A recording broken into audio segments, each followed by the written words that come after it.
So this Games Radar story just came out saying that over 5,000 games released on Steam this year didn't make enough money. You can read the thing. They didn't even recover their $100 fee. If you want to put a game on Steam or Nintendo Direct or any other store digitally, you have to pay a fee up front. So they're basically saying that those games did so poorly that they didn't even recover that fee. And it's easy to pile on because so much of everything that's on the store, whether it's Steam, whether it's Epic, whether it's Nintendo, is crap. And it's true. Like, a lot of those games are crap. Like, 90% of everything is crap. You go to, well, you can't go there anymore, but when you used to be able to look at movies and DVDs in a store and stuff, most of those movies are crap too. Most music is crap. Most stuff on Spotify is crap. Like, it's just the nature of art. But that's sort of not the point of what I'm trying to say here.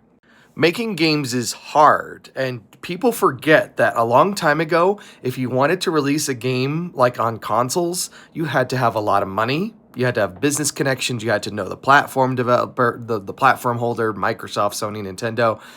That's not something that some guys in their basement were going to be able to do.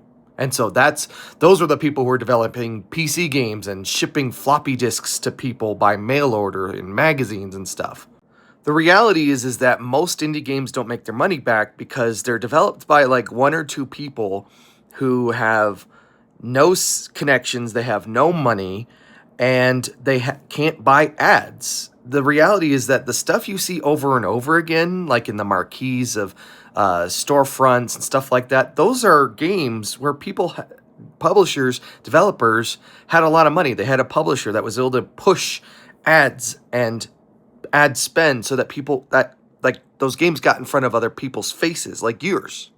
When indie games become successful from those little basement developers, it's because usually it's luck. Like, Among Us is a global phenomenon now, but for right as it became popular, they were about to shift over to a whole new game.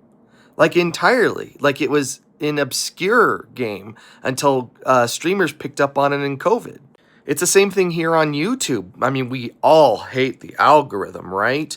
And yet it allows you to see the short, or for creators to surface. The reality that the best indie games aren't the same 5 or 10 games that people keep repeating over and over again, like Undertale and, Among Us or Disco Elysium or whatever. It's the stuff that's in the murk, that's hard to find, that discovery tools aren't surfacing. That's where the real good stuff is. That's where the good indie games are. So unfortunately, this doesn't surprise me at all. If you want to find a good indie game, go search for it.